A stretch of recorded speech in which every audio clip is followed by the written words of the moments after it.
This is a reading of Eucatastrophe and the Spheres of Power by Uugan MacVhoolain. Life is fundamentally a creation, and is therefore not without purpose, but it is also self-creating in the sense that it is continuously growing, adding to itself, and finding new balance or imbalance through the actions of the beings within life. Therefore it can be said that life itself desires to grow and spread, this being shown forth in the fact that all physical beings desire to reproduce, and the vast majority of beings seem to aim for healthy, efficient growth rather than inefficient, unhealthy growth. We will leave out the parasite for now, and return to that disgusting creature later. There seems to be a reversal from our age-old quest for perfection, a reversal where we now willingly inhibit our natural and healthy growth in the name of social justice, or even in the name of existential despair. In short, we have forgotten our duty to nature and have accepted unhealthy concepts born out of an industrial delusion. Life has a function, yet we cease to recognize this function. A fetus, just like a seed, desires life. The very cells of both fetuses and seeds desire life. This is clearly shown in the base actions of cellular growth and will therefore be the basis of my thesis. On a fundamental level, this created reality we call life is built upon the concept of healthy or efficient growth. Let us take this concept to larger and more relatable scales. An aspen forest wants to remain an aspen forest, regardless of foreign invasion by pines or oaks. In the event of the foreign invaders dying out, the aspen forest will return, for they are created to have powerfully latent seeds which return when the time suits them. This is something that aspens developed in the event of their temporal destruction, so that their race could be propagated long into the future.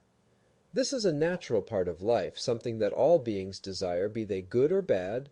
Nothing in nature wants to see itself destroyed for the purpose of extinction, and only a select few beings seem to accept short-term sacrifice for some long-term benefit, such as fruit trees producing sweet fruits, an action which has led to the manipulation and control of these plants by various animals, but which has also led to their long-term survival. For humans willingly and efficiently spread their seed for them, so that we may harvest their fruit. Still, if producing sweet fruits brought fruit trees to near extinction, it might be expected that they would then produce foul fruits to repel greedy animals. Indeed, this has occurred with plenty of seed-bearing plants, such as peppers, although this somewhat backfired on them when it comes to humans. For we enjoy the spicy compounds they produce in an attempt to stave off destruction and consumption. Yet, due to mankind's interactions with peppers, there might be more peppers around today than if they had remained tasteless. The pepper, along with all other living thing, is willing itself into existence with the long-term generational choices of its group. In short, the pepper is actualizing its will. This natural function is also called the power process, and within nature there are beings with more power, strength, or will to enact its desires, and these beings dominate their local environments. A great example in realm of plants would be with trees, for they are masters in their respective regions and dominate the growth of all the plants around them. Some trees are greedy of water and sunlight, and leave little water or sunlight for lesser plants, whilst other trees are known to share what water and sunlight they have with lesser plants. This has a major effect on their natural environments, making them masters in a sense, for only a few plants and creatures have the ability to completely destroy a tree, and even fewer have the ability to wipe out entire forests of their trees. Therefore trees have attained a level of natural dominance within their natural sphere. These actions are naturally taken by trees with their natural power, and they have an observable effect on their environments. However, not all forests are the same. Some are efficient in certain areas, whilst others are lacking in these areas. Some trees strip locales of their vital nutrients, making it harder for that species of tree to survive long term, whilst others act as leaders, and they control the flow of energy in their regions with an even hand, which leads to longevity for all living things within the forest. This has to do with the natural concepts of efficiency and inefficiency. Power plus efficiency is superior to power plus inefficiency. Likewise, this thinking can be applied to the lower orders. Weakness plus efficiency is better than weakness plus inefficiency. This thinking also works as a gradient or ladder. Weakness plus efficiency naturally leads to power plus efficiency, whereas power plus inefficiency naturally leads to weakness plus inefficiency. Power is the actualization of internal energy, and there are many ways for beings to actualize this energy. I am not a tree, so it makes perfect sense that I do not have the same duty to my environment as a tree. I am a white-skinned, blue-eyed, fair-haired man of the Caucasoid race. What is my natural place in the pecking order, and how can I enact my power in an efficient way? This is a question that white men do not ask themselves very often, and if they do not view it in a natural way, and are instead commonly driven by profit or reasons of ego. Thus the world is bereft of many integral pieces of its natural order, and others of foreign race have taken those roles in our environments, to the world's great detriment, for when a bush or hedge is expected to fulfill the role of a tree, then you find that the environment changes to suit the bush rather than the tree. Amongst modern human society there are vast amounts of poor people who have little monetary wealth.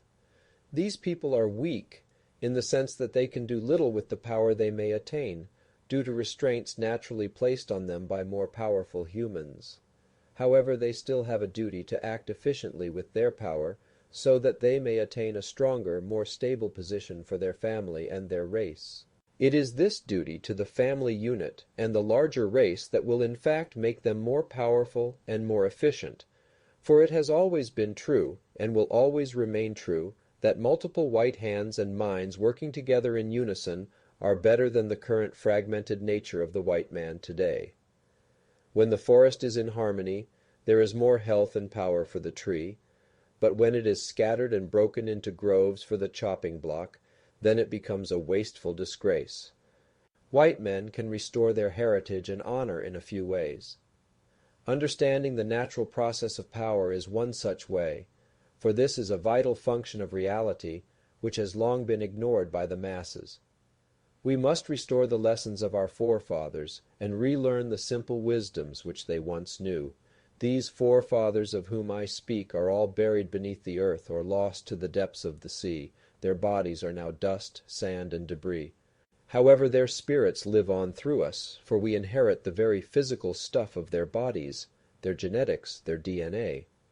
We also inherit some degree of energy from them in the form of memory, which is likely encoded into our very spirits. This memory is sometimes called instincts amongst modern humans, but there are actually two different forms of instincts. Firstly, there are those instincts which are built up through physical or mental repetition which humans build through their lives. These could more adequately be called habits, for they are built during the lifespan of the person and are not inherited upon birth. However, there are those inherent, i.e., inherited upon birth, instincts which we inherit from our foresires. And it may be true that these inherited instincts are simply those habits which consumed the lives of our forefathers and were encoded into their memory. This is a function which is clearly seen within animals, such as those animals who return to the same faraway locales to breed that their ancestors set down as the ancestral breeding ground, even if they themselves have never been to the place after being born, such as salmon being born in rivers, only to swim down into the giant expanse of the ocean to live their short lives, then swim back to the same river to mate and die. These are deeply ingrained instincts, which are built up over generations by the passage of memory and energy between consecutive generations. Energy does not get destroyed, rather it is repurposed and lives again. The living energy within a white man will only be imparted upon another white man, usually from within his own line, though his line must remain relatively pure for this to occur. If genetic mixing occurs, the memory is likely to be jumbled, and the ensuing generations will likely have different types of instincts, ones which are more apt to the new genetics. This would explain the apparent violence found within race-mixed populations such as Arabs, Indians, and Mexicans, for they clearly do not hold many white instincts even though they may hold some white genetics. This same process likely occurs within every other race and species, even for lesser species such as plants and animals. The living energy within an oak tree desires to go to another oak tree after the current one dies, rather than to some genetically impure version that is disconnected from the evolutionary scheme of the energy within the oak tree. The electrons within a rock desire to be a rock even if the rock is shattered and broken. These fundamental building blocks do not magically disappear. This process applies to humans as much as it applies to non-humans, and this is due to the simple fact that on an atomic and subatomic level, we share many natural similarities and are governed by similar laws of life, these laws being pro-life and therefore in the business of continuing life. This genetic memory is sometimes called reincarnation, but this is a false belief or a misunderstood phenomenon, for reincarnation implies that humans can live many lives, when in fact we only have the one, and it never ends. Death is only the passage from one mode of being to another mode of being, and the goal of life is to understand reality, so that the passage is not one of pain and loss, but of happiness and ultimate victory. It is completely possible for men to unite their spirits with their bodies, retain life memory, and advance in their spiritual growth. Ancient legends from across the world talk about blonde-haired, blue-eyed warriors with the capacity to do amazing feats, and this mythological concept has led me towards the discovery of my own people and the great Eucatastrophic lessons we once held close to our hearts. We were filled with eudaimonia and lived out our lives with arete. There was a constant struggle and effort to produce perfection, beauty, justice, and healthy strength. There was a constant focus upon life affirmation and a rejection of life negation. This is why our race propelled itself so far forward. We had the blessing of the Father upon us, and all the gifts that accompanied that blessing were once ours by right of actualization. By utilizing our joyous spirits and creative minds did we actualize the blessings of the Father into reality. Compared to the, ofttimes, mindless beasts we share the world with, it seems that only select few folks can look at us and understand what we once accomplished on a spiritual level. Only special non-white individuals can replicate the same level of eudaimonia and arete. Yet these folks do exist regardless of any racial dogmatism. A great example of such folks would be the Imperial Japanese. We are beginning to lose these gifts, for our race is rejecting the blessings of the Father, and many have turned from him and do not call upon his many names. While once being men of hopeful action, we are now becoming men of despairing inaction. Where we once sought access and ascension to heaven, the golden hall, the emerald palace, we are now sinking towards purgatory and hell. In the Christian faith, heaven is accessed when we actualize our faith through physical works done for the glory of Christ, the Holy Spirit, and the Father, and through this baptismal union of the Trinity does the individual find redemption. In the Nordic and Germanic belief, the Golden Hall is accessed through pious rites and valorous action in life, but the final moment of judgment comes with our deaths and how we leave this world. For the Gaelic folk, it was believed that the spirit never died, but came back into the clans endlessly until achieving deification, therefore entering the fairy otherworld.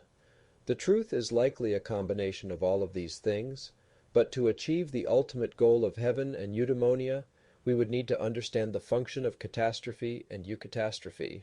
Eucatastrophe is a word coined by the English author John Ronald Reuel Tolkien in his compilation book Poems and Stories, in the essay titled Of Fairy Tales, which actually predates that book and was given as a lecture to some of his colleagues. The word Eucatastrophe is primarily related to the Eucharist, the moment of Christ's resurrection, the fulfillment of the New Covenant, and can therefore be viewed as being a Christian word. However, it relates to every situation in reality, not just those from the biblical narrative of Christ. It is a subtle word with clear implications towards healthy action, and should therefore be understood by those with inquisitive minds geared towards healthy change. If one seeks arete or eudaimonia, then one must seek to create eucatastrophe. These are the natural functions of reality which can help a man be more efficient with his power. Since catastrophes, existential crises, are so prevalent in the physical history of our species, it has become evident to me that eucatastrophe needs to be perceived, discerned, and deciphered so that our species can evolve beyond the polarized effects caused by catastrophic events. Furthermore, it is incredibly common for folks of my age to become defilers and reprobates, due to the moral transgressions which we have faced as a species. This has led modern populations embracing wicked values, which inevitably bring them closer to catastrophe. They cannot see the eternal sovereign amidst the temporal usurpers. In other words, they cannot see the cosmic amidst the physical. Eucatastrophe has more to do with the procession of cosmic life rather than with the continuation of physical existence, while catastrophes are associated with personal and immediate existence rather than with the overarching story of cosmic life. Eucatastrophes are moments wherein the ego observes the person acting through life in an objective way, and the soul does not color the particular moment through the filtration system of egocentric personality. They are moments where the ego observes and discerns life in its pre-personal cosmic nature, rather than ego relating life to the daily experiences of the individual's memory.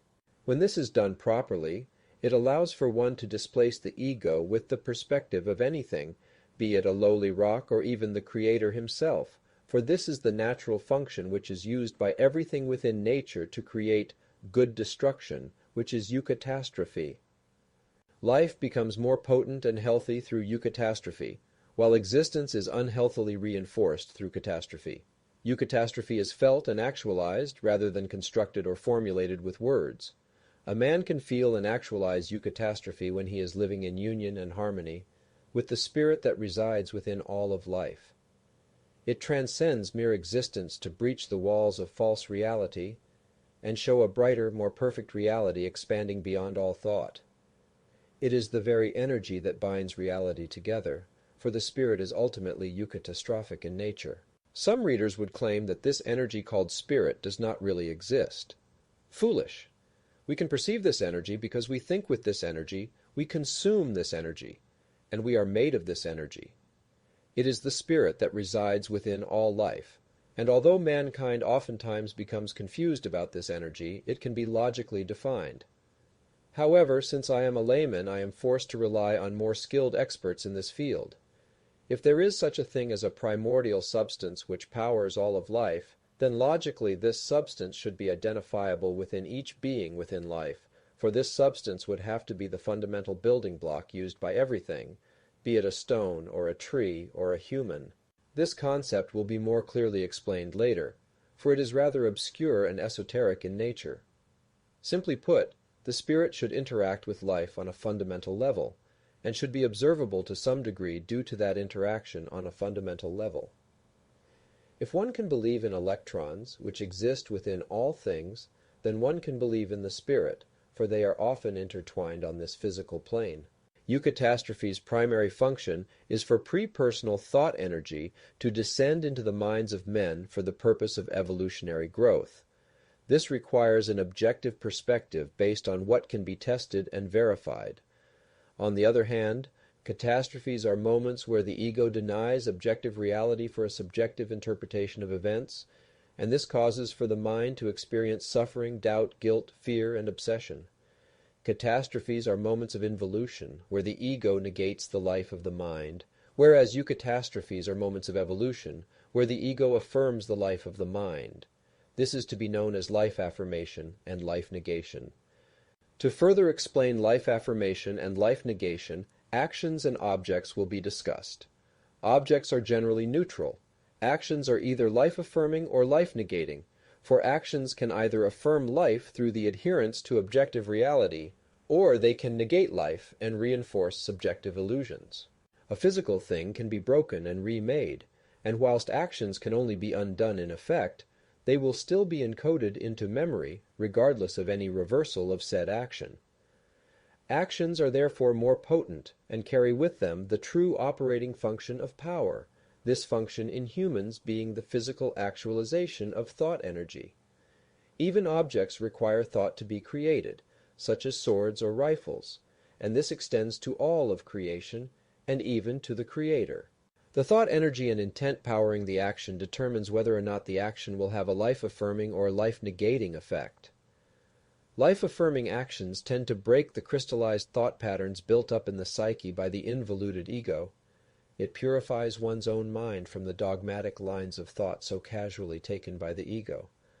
Life affirmation generally causes for there to be a reordering of subtle energies within the mind, for the spirit will recognize perfection and seek to reproduce it. Humans constantly go through a process of purification and pollution, and this is not only brought on by the many physical and non-physical spheres they inhabit and interact with, but also by their inner mental world and the flow of thought energy there, and whether or not they commit life-affirming actions or life-negating actions with this energy. Eucatastrophe is a function that can focus attention and awareness on actions which result in purification, life affirmation rather than pollution, life negation. In more simple words, eucatastrophe can be defined as good destruction, and this simple definition serves insofar as good and destruction are understood. As for destruction, the word change would perhaps be more fitting, for there isn't always a destruction within eucatastrophic events, although there is always a healthy change of some fashion. One could view this as a destruction of old habits or other life-negating experiences, and could theoretically defend the usage of destruction. However, change is more useful on a daily level, for eucatastrophes can happen daily, and often they are just subtle changes within life due to good action. Furthermore, the word good has become subjective in the minds of involuted humans, which is a travesty because that word points to or underlines a function of reality that is a fundamentally healthy and universally applicable for all beings desiring efficient growth. Life affirmation is the objective reality that is meant when something is actually good, so far as nature is concerned. Life affirmation implies that there is a distinct thing called life that requires affirmation for there to be health, stability, and harmony, something separate from existence. This dynamic creation called life wants to be observed and objectively discerned. Life is the greater reality that houses all other personally made and imaginative realities thinking beings create in their minds. For humans, this can be related to the pre-personal story of your mind that is actualized into reality through an innate pre-personal connection with the source of creation, the flame imperishable, the Holy Spirit, and due to this actualization of power, life is supported by all the spheres that exist. On the other hand, existence refers to the personal experiences of day-to-day events, these being generally built up through uncreative repetition and a lack of conscious activity. Existence is temporal and generally quite subjective in humans, and it simply encompasses materiality and the illusions created in the psychological profile of any given human. For something to be affirmed, such as life, then there must be something negating this and going for another route. Therein do we find our culprit, which is the imaginative, fantastical, egoic paradigms built up in beings due to mere existence. Existence and catastrophe are ideas that are related to existentialism and nihilism, these being connected schools of thought which utilize subjective experience, linear time, and conceptual relativity as primary tools for discernment. This process creates illusionary veils over the ego, for it is unnatural for man to think that he must experience something to understand something, or for him to think that by conceptualizing something, then he can therefore understand something. Furthermore, these thought processes lead to sophistry, wherein the ego decides that nothing is real except for whatever the ego currently desires to believe is real, depending on any random whim. This is a major issue for those who attended the universities and colleges of the 21st century, and were indoctrinated by these schools of thought. The spiritual damages done on society at large due to this existentialist indoctrination are indescribable. To simply make a point, these philosophies, existentialism and nihilism, are the predecessors of postmodern thought, where there is no race, gender, or moral creed, except for those ordained by an increasingly occulted and satanic government. Nihilistic thought patterns have continuously led folk towards rejecting simple objective realities such as man and woman. It leads to a complete denial of fundamental reality. On the other hand, a healthy child knows instinctively that there exists distinct races, genders, and moral constants, although that child may not be able to put comprehensible words to such grand mysteries, as it seems to them. Healthy children dream of one day having children of their own, for it is natural for them to want to continue exist, even if they cannot express their reasons. A child can be perfectly explained the nature and existence of a thing, then come to witness that thing and understand it without ever having seen it before.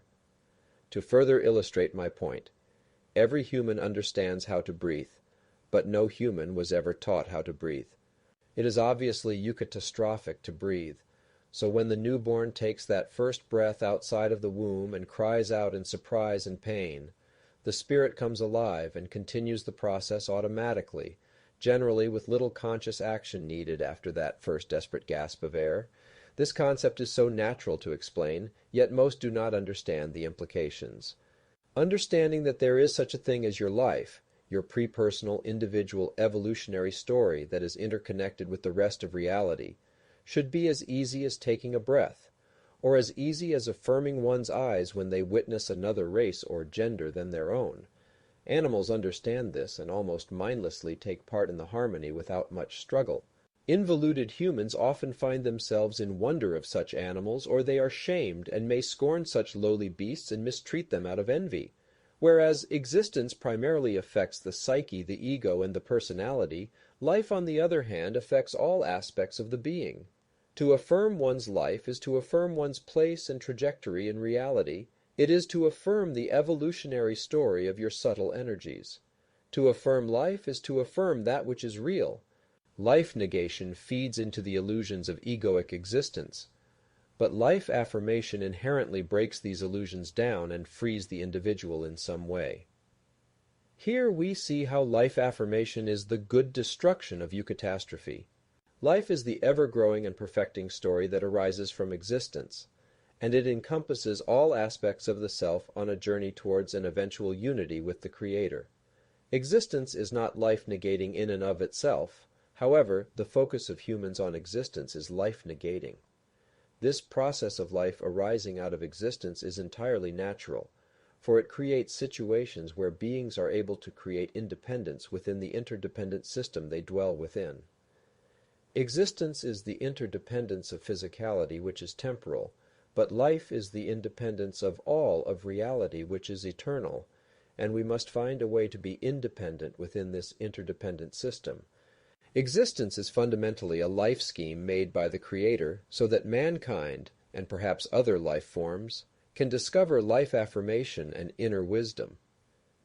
This is a truth which has been forgotten in my day, and many people commit suicide or become addicted to various drugs or lifestyles because they have nothing to live for, nothing to hope for when they die. They forget simple truths like the differences between men and women, or that babies should not be killed, or that children should not be raped. They forget simple truths, such as the fact that life is worth living. This is because we as humans do not fully comprehend the functions of nature and the natural spheres of power. The spheres of power are the naturally evolved spheres of actualized energy. It is easiest to describe this function as being a domain, wherein beings and things can enact their power and create new functions. Spheres are a good representation of this, for one only needs to think of the sun or the moon or the electron to really get what I am saying here. As above, so below, is what the ancient seers would say. These spheres are powerful, and each living thing has a natural place within these spheres. They cannot escape it, and attempting to will only bring pain. One could think of the atmosphere, or the electromagnetic sphere, and how our current society rejects and neglects the care of these things, which is now bringing crop failure and catastrophic natural disasters.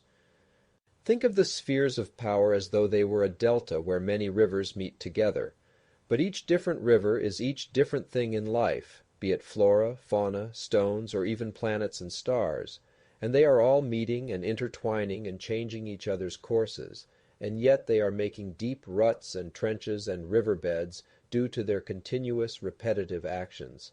These spheres are dynamic, interlaced, often invisible or subatomic, and they are filled with latent changes which arise during predetermined moments.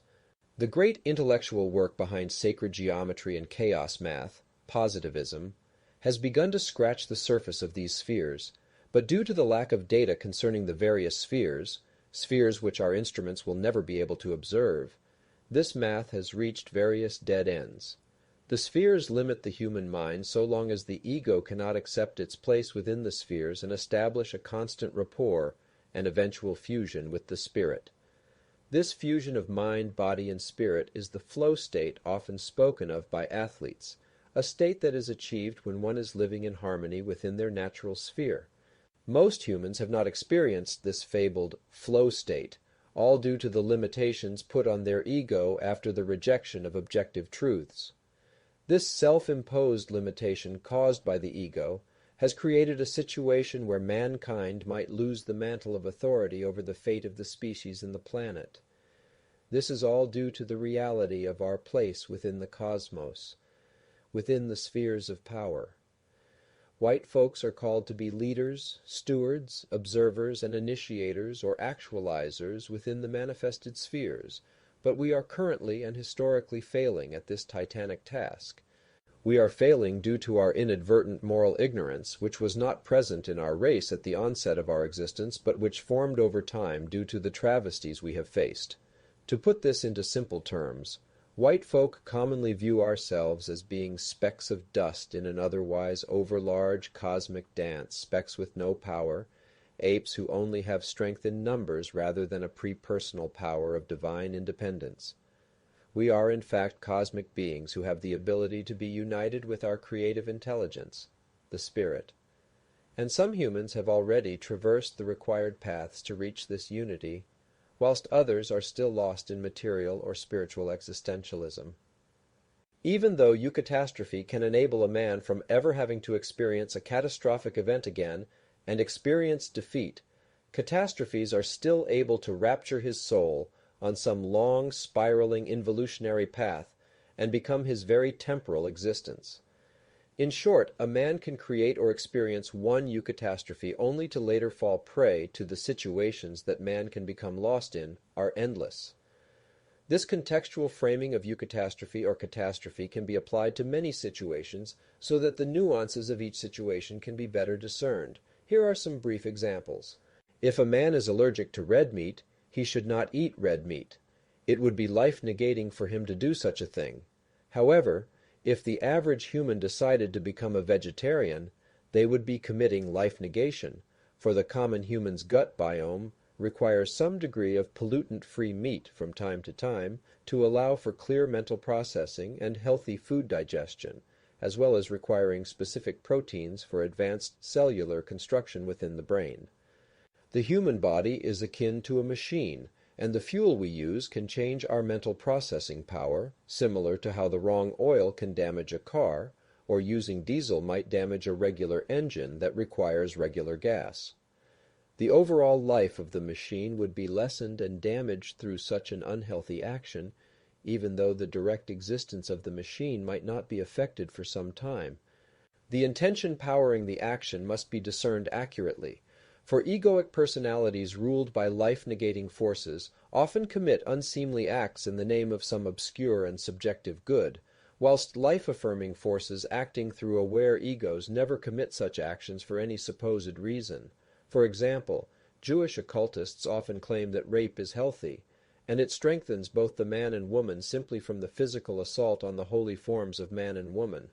The assault on nature is enough to create some sort of good reaction for them, although it is clear that they are just ignoring the long-term effects of such actions. Rape does not strengthen the woman who is assaulted, although she can strengthen herself with the aid of her latent higher self and learn how to defend herself from future rape, or help other rape victims find healing.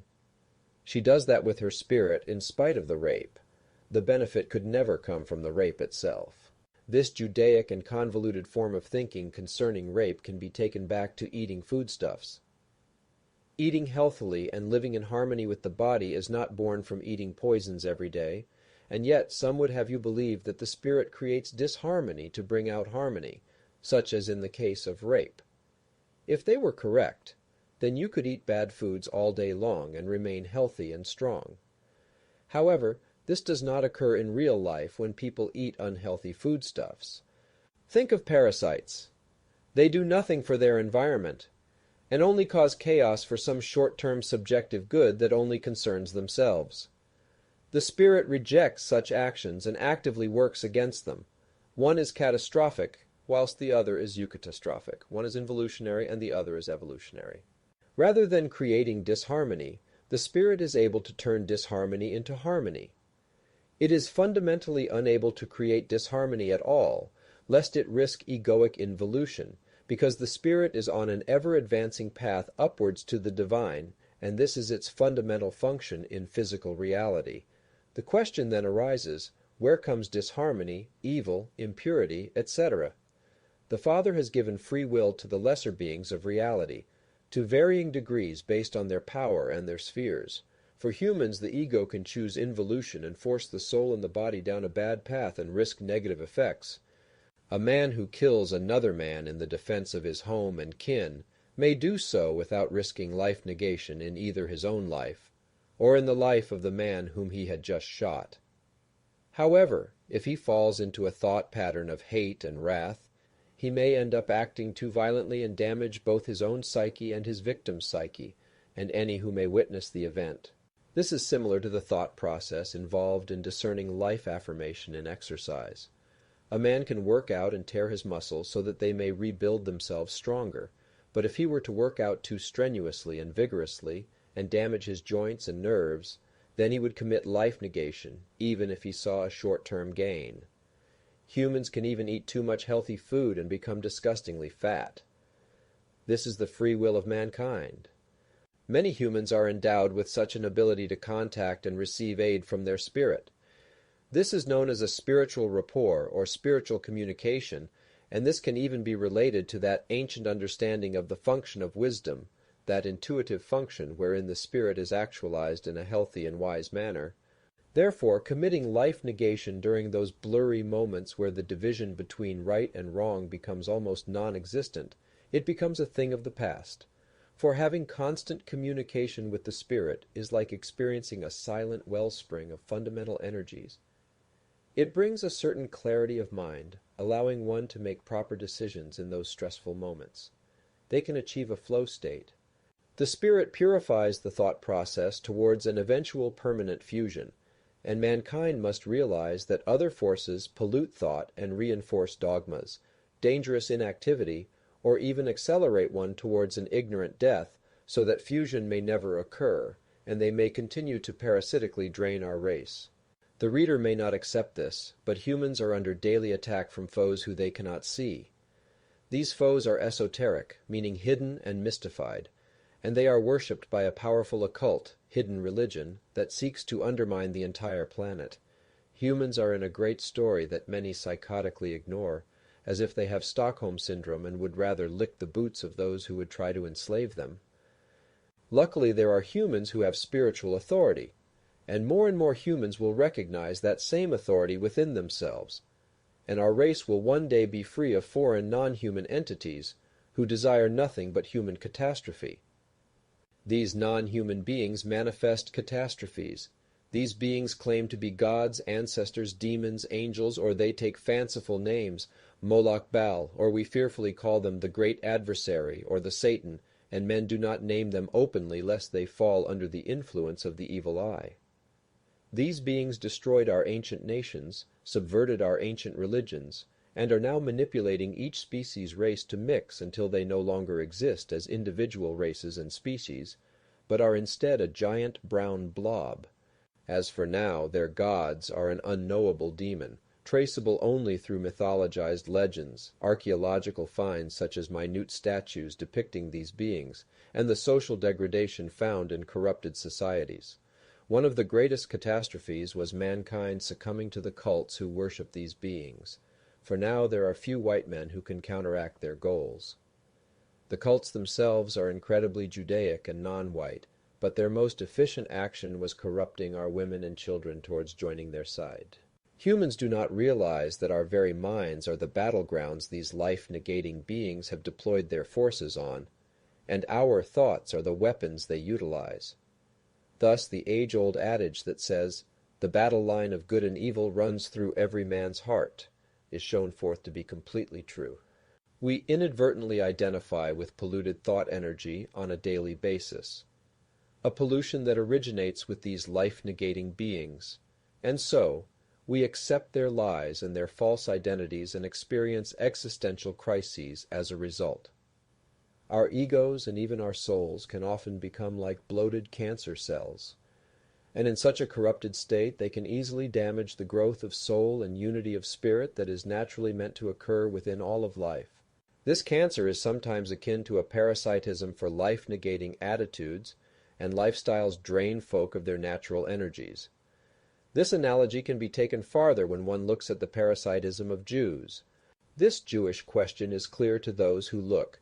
Plainly put, there are many near-humans who are serving wickedness and evil, and they seek to control the world only to destroy it, for they do not care about the continuation of life, but rather care about the conquering of life.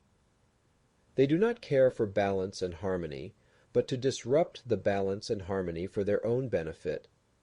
The blatant reality of age-long Judaic, globalized child sex trafficking organizations and the endemic phenomenon of crazed street people, homeless schizophrenics, are clear evidence of this in my modern society. No matter the case for any single human and their individual life story, our enemies may be legion, but we true humans are of a higher ilk than them. To find victory, we only need to create Eucatastrophe.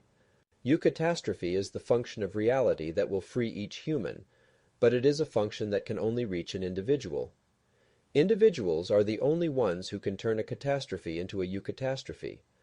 A society is unable to do this without total and complete unity, which humanity has yet to create. So it can be said that true eucatastrophe will someday reach a collective level because our nature is to create. This is natural law. When a temporal ego observes and discerns objective reality through a connection with its respective spirit, that ego places itself within a position where it's then able to affirm objective reality through its own thoughts and actions. In other words, eucatastrophe must be self-accomplished. It is the ultimate restoration, the full circle moment, wherein the spirit is fully aligned with the spheres of power and the will of the All-Father and his wondrous creation. For the ancient Christian world, the greatest eucatastrophe was the birth, death, resurrection, and ascension of Jesus Christ. So, for this Christian eucatastrophe to reach the world, people would have to individually come to accept the healing power of Christ and his mission. Therefore, they accomplish this for themselves, they make the decision for themselves, and find good change therein. This function is available to us right now, in many forms beyond Christianity, for white men who choose to witness objective reality will always find themselves in that curious position of creating eucatastrophe. Thus, through this healing power, mankind will be able to become stewards of the Father's creation, which our forefathers long ago realized and continuously sought to fully attain and actualize. Humans are each endowed with some manner of mental and physical connection to their spirits, and if they can properly wield the willpower to actualize this connection into a fusion, then they will no longer require gods, saviors, or masters, but would instead be completely adherent to the ultimate will of the Father of all and his Spirit. My emphasis is on the function of eucatastrophe, not on the scientific functions of energy or the mind. Learn how to discern objective reality, rather than trust every thought that comes tumbling into your head. Find the objective answers to these questions. Who am I? Where am I? What am I doing? Where am I going? And you will certainly bring eucatastrophe into the story of your mind. Test the quality of your thought and the origin of its form. Be ever vigilant and dedicated to your own pre-personal path towards the Spirit. Choose life, eucatastrophe, and objective reality, and reject the Judaic life negators. Your ancestors are with you. The Creator is with you.